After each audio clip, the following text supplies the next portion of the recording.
Hello guys, welcome back to my channel. I hope you all are doing good.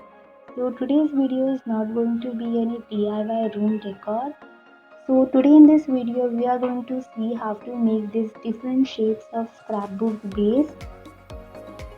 Scrapbooks are really in trend these days and many people like to gift handmade gifts, and these are some of the scrapbook base. So let's see how to make these. तो सबसे पहले मैंने यहाँ पर ये page लिया है और ये पेज अराउंड 12 बाय 21 सेंटीमीटर का है। ये जो 12 सेंटीमीटर मैंने लिया है वो इसकी हाइट होगी और ये जो हाइट है वो आप अपने हिसाब से ले सकते हैं अकॉर्डिंग टू योर नीड।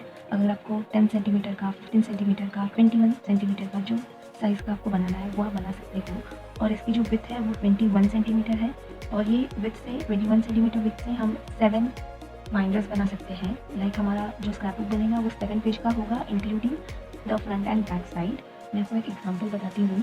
तो ये जो है वो फ्रंट और बैक साइड को मिलाकर 7 बाइंडर्स का ये स्क्रैपबुक बनेगा। 21 सेंटीमीटर लोगे तो ये फ्रंट और बैक आप जोड़ोगे तो ये 5 पेजेस का स्क्रैपबुक बनेगा। तो let's see how to make this. तो अब हम मार्किंग करने के लिए यहाँ से हमें 3 सेंटीमीटर पर मार्क करना है। फिर 3 सेंटीमीटर मार्क करने के बाद 0.5 पे मार्क करना है। तो 3 और 0.5 यहाँ पर आता है। अब हमें यहाँ से ये जो 0.5 मार्क किया था वहाँ से हमें 14 टाइम्स 1 सेंटीमीटर का मार्किंग करना है। ऐसे हमें 14 टाइम्स करना है। सो ये 1 2 3 4 5 6 7 8 9 10 11 12 13 और ये 14। अब 14 सेंटीमीटर तक हम आए और अब 14 के बाद हमें अगेन 0.5 लेना है। 0.5 तो यहाँ से हमें 3 सेंटीमीटर लिया था और अब ये एंडिंग में भी 3 सेंटीमीटर आएगा। ये और ये साइड 3 सेंटीमीटर एंड होगी। हमने कैसे मार्क किया? 3 सेंटीमीटर, 0.5 सेंटीमीटर, फिर 1 सेंटीमीटर के 14 पॉइंट्स लिए और 14 पॉइंट के बाद हमने 0.5 अगेन मार्क किया। अब ये जो हमने पॉइंट्स मार्क किए 1 सेंटीमीटर के, ये पॉइंट्स मतलब हमारे पेजेस है। और एक पेज लाइक ये जो एक पेज है, ये एक पेज है, ये बनाने के लिए हमें 3 पॉइंट्स लगते हैं। ऐसे 3 पॉइंट्स लगते हैं एक पेज बनाने के लिए। सो आपको सिर्फ ये याद रखना है कि आप ये जो 0.5 सेंटीमीटर के बाद जो पॉइंट होंगे वो 3 पॉइंट से आप एक पेज बना सकते हो। तो उस हिसाब से आप कम ज़्यादा कर सकते हो। अब ये ऑलरेडी आप कट किया हुआ पेपर नहीं लेना चाहते तो आप सिंपली नॉर्मल पेपर ले लीजिए। ये मैंने A4 साइज़ का पेपर लिया है। ये मैंने कट नहीं किया हुआ है, ये मैंने कट किया हुआ था तो इसे हम 2 मिनट के लिए साइड में रखते हैं। तो ये आपको लेंथ लेने के लिए आपको अगर नहीं समझ में आ रहा है तो आप कोई बात नहीं, आप A4 साइज़ या A3 साइज़ जो आप यूज़ करते हैं वो लेकर फिर इस पर आप क्या कर सकते हो कि आप ऐसे यहाँ से मार्किंग करना स्टार्ट कर देंगे और जो एक्स्ट्रा बचेगा उसको आप कट कर लेंगे। तो ये मार्किंग कैसे होती है? तो ये मार्किंग के लिए अगेन यहाँ से 3 सेंटीमीटर पे मार्क किया, फिर 0.5 सेंटीमीटर, फिर 0.5 सेंटीमीटर से हमें 14 टाइम्स 1 सेंटीमीटर लेना है। ठीक है, यहाँ पर भी आप याद रखें कि आपको 3 पॉइंट्स पर एक पेज मिलेगा। So let's make it small. हम 3 पेज का देखते हैं मार्किंग की कैसे करते हैं 3 पेज के लिए। तो ये 0.5 के बाद 3 पॉइंट्स के लिए 3 पॉइंट से हमें एक पेज मिलेगा। तो ये 1 2 3, ये 3 पॉइंट्स हो गए। फिर ये हमारा एक पेज बन गया। अब सेकेंड पेज के लिए 1 2 3, ये सेकेंड पेज हो गया, ये सेकेंड पेज हो गया हमारा। अब और ये 3 पॉइंट्स से हमारा थर्ड पेज भी बन गया। अब 3 पेज तो हमारा बन गया तो अगेन हमें ये मेजरमेंट यहाँ से रिपीट करना है। तो ये 3 पॉइंट हो गया लाइक 1 2 3 4 5 6 7 8 9, ये 3 पेज हो गए हमारे। उसके बाद ये 0.5 मार्क करना है। 0.5 मार्क करने के बाद हमें यहाँ से 3 सेंटीमीटर मार्क करना है। ये 3 सेंटीमीटर मार्क किया। अब ये सेम मेजरमेंट आप नीचे भी कर सकते हैं या फिर आप जो आप लेंथ लोगे उस हिसाब से। तो मैं यहाँ पर लेंथ लूँगी 10 सेंटीमीटर की। 10 सेंटीमीटर का मैं 10 सेंटीमीटर इतना ही मैं स्क्रैप बुक बनाना चाहती हूँ, ये लेंथ का, इसलिए मैंने 10 सेंटीमीटर लिया है। तो यहाँ पर भी हमें सेम मार्किंग कर लेंगे। तो ये नीचे भी हमें सेम मार्किंग करके फिर हम जो एक्स्ट्रा पीस बचेगा, लाइक फॉर एग्जांपल यहाँ पे आपका मार्किंग एंड हो रहा है, तो ये आपका जो बाइंडर है वो इतने साइज़ में बनकर रेडी हो जाएगा। तो आपको ये जो पार्ट है वो नहीं चाहिए तो आप कट कर लें, ठीक है। तो ये आप इस मेथड से जाओगे तो आपको वो लेंथ लेने के लिए कोई भी प्रॉब्लम नहीं होगा। आप जो भी एक्स्ट्रा पार्ट बचेगा, जो भी एक्स्ट्रा पेपर बचेगा वो आप कट कर लो, तो आपको इतना सोचने की ज़रूरत नहीं है। अब हम फिर से देखते हैं कि हमने जो लिया था उसके हिसाब से। तो ये सेम जो मार्किंग हमने की थी वो नीचे की साइड भी कर लेते हैं हम, ठीक है। तो अब हमें सिर्फ ये पॉइंट्स को जॉइन करना है और स्कोरिंग टूल से हमें स्कोर करना है। तो मैं यहाँ पर ये स्कोरिंग टूल ले रही हूँ। अगर आपके पास ये स्कोरिंग टूल नहीं है इस टाइप का, अगर आपके पास स्कोरिंग टूल नहीं है तो कोई बात नहीं, आप कोई भी एम्प्टी पेन ले सकते हैं जो कि जिसकी रिफिल ख़त्म हो गई है, एंड वो आप ले सकते हैं एज अ स्कोरिंग टूल। ये भी सेम वर्क करता है, इसकी जो टिप है वो सेम वर्क करती है। सो आप कोई भी एम्प्टी पुराना पेन ले सकते हैं। फिर अब ये जो पॉइंट्स हमने बनाए थे, सेम पॉइंट्स हमने बनाए थे, वो सिर्फ हमें ज्वाइन करके स्कोर कर लेना है। तो ऐसे स्कोर कर लेना है।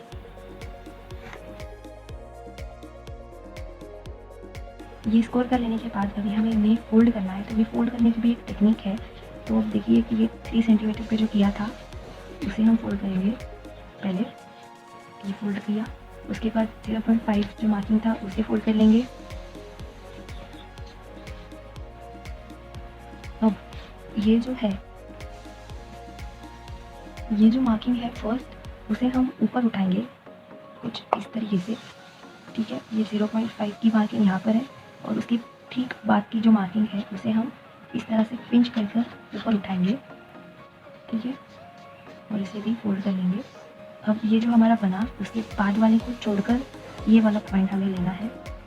तो ये वाले पॉइंट को भी हम इस तरह से ऊपर पिंच करके ऊपर लेंगे ऐसे।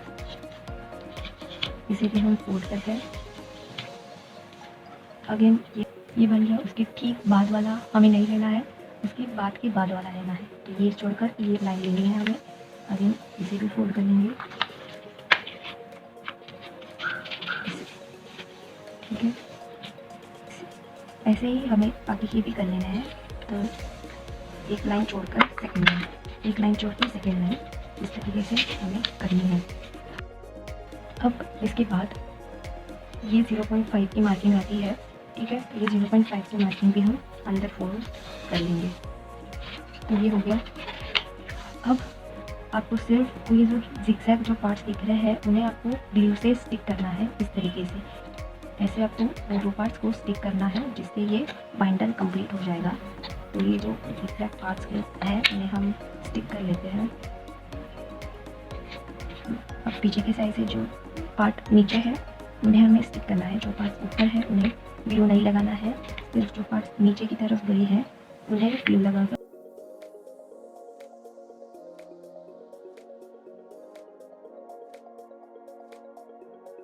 ये हमने ग्लू करके स्टिक कर लिया। तो ये हमारा एक बाइंडर कंप्लीट हो गया। अब ये एक बाइंडर से हम एक पेज स्टिक कर सकते हैं इस पर। सिमिलरली हम बाकी के जो है वो भी कंप्लीट कर लेते हैं।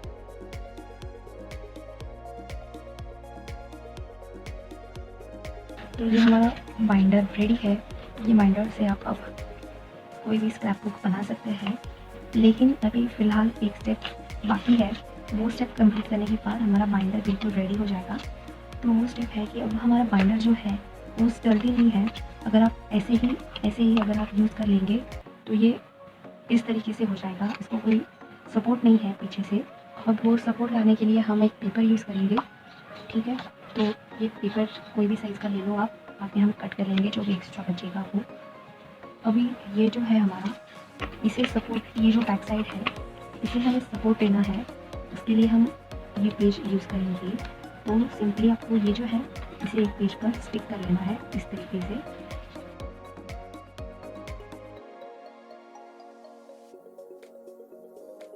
ये स्टिक हो गया।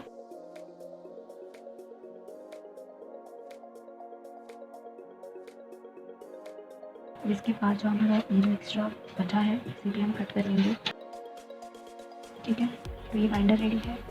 अब ये जो 0.5 और 0.5 पे जो मार्किंग की थी हमें वापस इसे स्क्रॉल करना है, क्योंकि ये जो पेपर हमने चिपकाया है इस पे स्कोरिंग नहीं है तो वो फोल्ड इजीली नहीं होगा।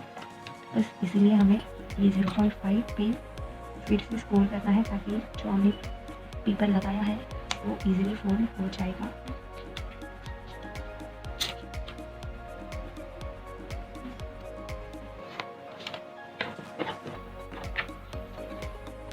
ये हो गया। अब हम ये 0.5 पर कलर फोल्ड कर देंगे इस तरह से, तो ये इजीली फोल्ड हो जाएगा।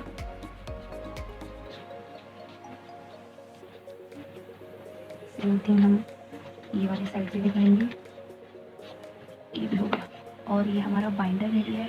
इस बाइंडर से आप कोई भी शेप का बेस बना सकते हैं, कोई भी शेप का बेस बना सकते हैं और कोई भी साइज़ का बेस बना सकते हैं। तो अभी हम देखते हैं कि ये बेस कैसे बना सकते हैं। तो पहले हम रेक्टेंगल या फिर स्क्वायर बेस का देखते हैं।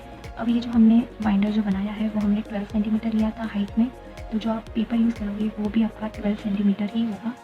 तो मैंने यहाँ पर कुछ पेपर्स है वो कट करके रखे थे ऑलरेडी, तो ये जो पेपर मैंने कट किए थे वो भी 12 सेंटीमीटर के ही है। ठीक है, तो ये ऐसे स्टिक हो जाएगा इस पर। ये जो बड़ी साइज दिख रहा है वो हमारा फ्रंट और बैक होगा, और ये जो अंदर के हैं वो हमारे पेजेस होंगे। तो ये फ्रंट एंड बैक पेज को स्टिक कर लेते हैं।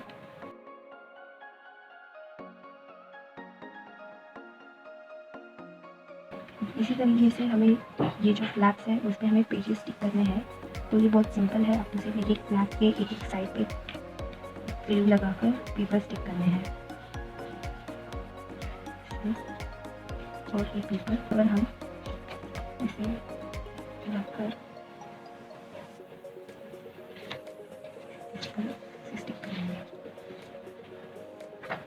ये हो गया हमारा एक पेज। और इसी तरीके से हम बाकी के पेज पे स्टिक कर लेंगे।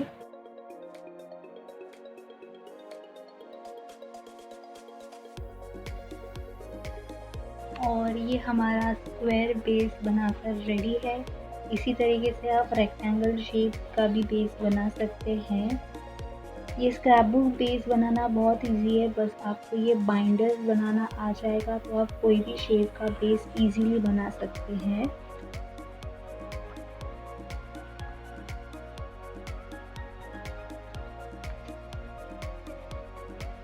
तो अभी हम हाफ सर्कल बेस कैसे बनाते हैं वो देखते हैं। तो उसके लिए मैंने यहाँ पर ऑलरेडी एक बाइंडर बना के रखा है using the same steps use करके मैंने ये बाइंडर बनाया है। और मैंने यहाँ पर एक सर्कल भी कट किया है। ये बेस का और ये सर्कल का लेंथ सेम है। ये बेस 15 सेंटीमीटर का है और सर्कल भी मैंने 15 सेंटीमीटर का ही कट किया है।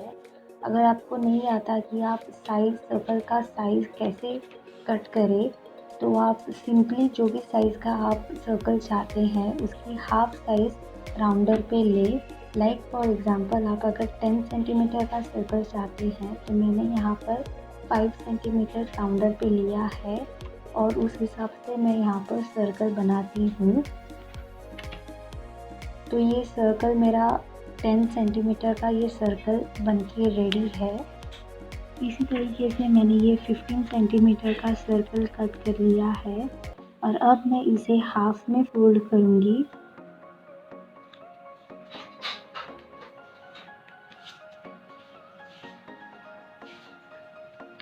और उसके बाद मैं ये बीच में से इसे कट कर दूँगी। और ऐसे ही मैंने और भी कुछ सर्कल्स को ऐसे कट करके रखा था।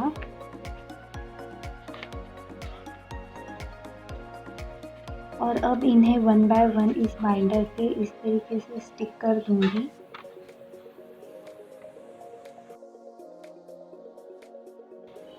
स्टिक करने के बाद आप यहाँ पर देख सकते हैं कि ये बाइंडर के 2 कॉर्नर्स दिख रहे हैं, उन्हें बस आप सीजर से कट कर देना।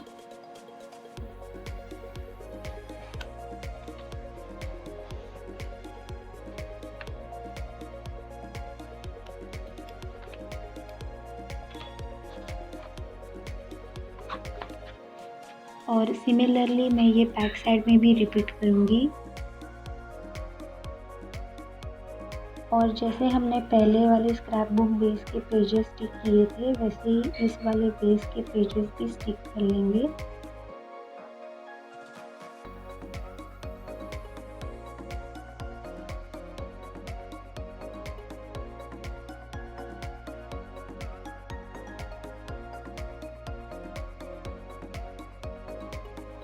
एंड ये हमारा हाफ सर्कल बेस भी रेडी है।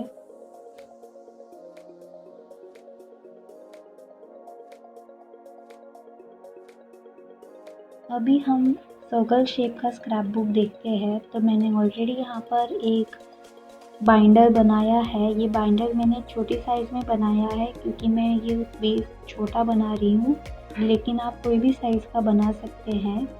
और यहाँ पर मैंने ये सर्कल्स भी कुछ कट करके रखे हैं।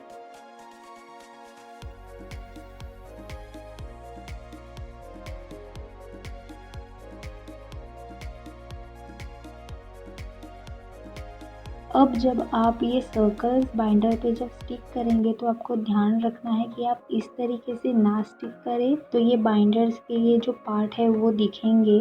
अगर आपको वो हाइड करना है तो ये जो सर्कल है उसे थोड़ा सा आगे पुश करके फिर स्टिक करिएगा, तो ये सर्कल के पीछे वो बाइंडर हाइड हो जाएगा और सर्कल का जो भी एक्स्ट्रा पार्ट है उसे आप कट कर देना।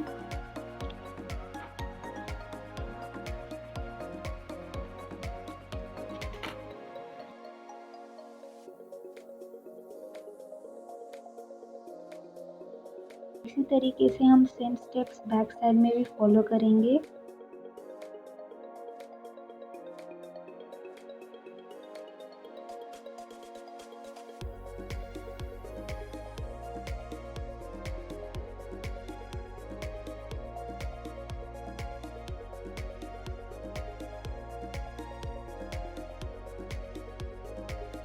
जो भी एक्स्ट्रा सर्कल का पीस बचेगा उसको हम कट कर देंगे।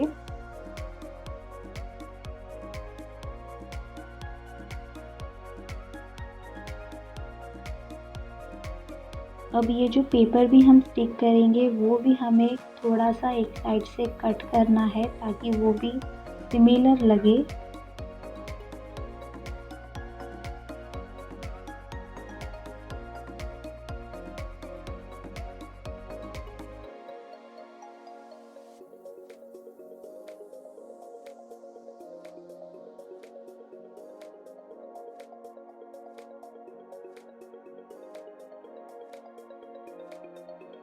और ये हमारा सर्कल शेप भी रेडी है।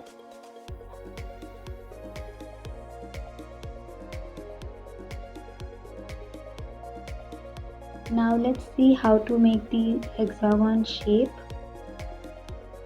तो यहाँ पर मैंने ऑलरेडी हेक्सागन शेप कट कर लिया है। अगर आपको हेक्सागन नहीं बनाना आता तो आप YouTube पे कोई भी एक ट्यूटोरियल देख लेना हेक्सागन शेप कैसे बनाते हैं उसका। और आप जो भी साइज़ का हेक्सागन बनाएंगे उसकी एक साइड का जो हाइट है उसी हाइट का आपको बाइंडर भी बनाना है।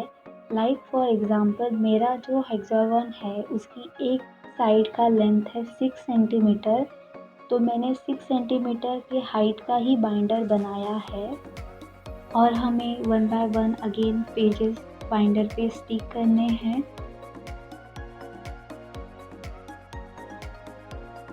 और ये हमारा हेक्सागन शेप का स्क्रैप बुक बेस भी रेडी है।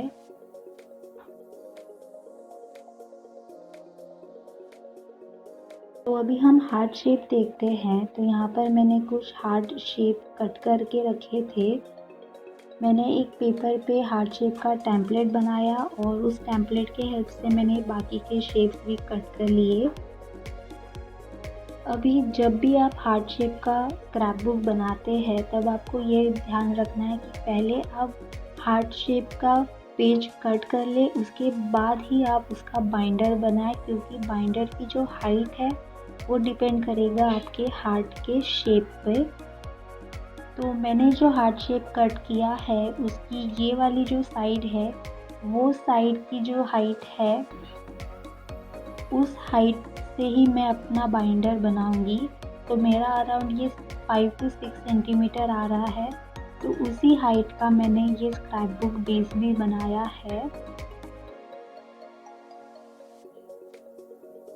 तो अभी सिंपली आपको ये पेजेस बाइंडर पे स्टिक करने हैं।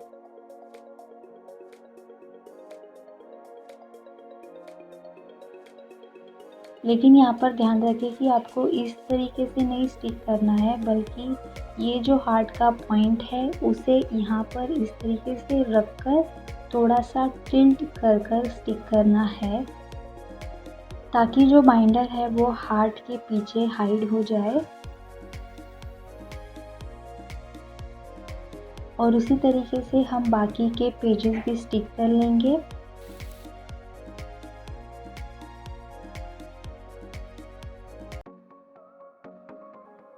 एंड हमारा हार्ट शेप बेस भी रेडी है। आप जब भी इस टाइप के बेस बनाते हैं तब आप नॉर्मल कार्डस्टॉक का यूज़ करें। ज़्यादा थिक पेपर या फिर कार्डबोर्ड यूज़ करने की ज़रूरत नहीं है, बिकॉज़ जब आप डिज़ाइन पेपर या फिर कोई पैटर्न पेपर इस बेस पर स्टिक करोगे तो ये ऑलरेडी बहुत थिक हो जाएगा। एंड इफ़ अगर आप कार्डबोर्ड या फिर कोई थिक पेपर यूज़ करेंगे तो ये बहुत बल्की हो जाएगा आपका स्क्रैप बुक। तो मेक श्योर कि आप नॉर्मल कार्डस्टॉक ही यूज़ करें स्क्रैप बुक बेस बनाने के लिए। Okay guys, so that was it for today's video. I hope you guys liked this video. If you did, then please don't forget to hit that like button and also do subscribe to my channel for more such wonderful videos.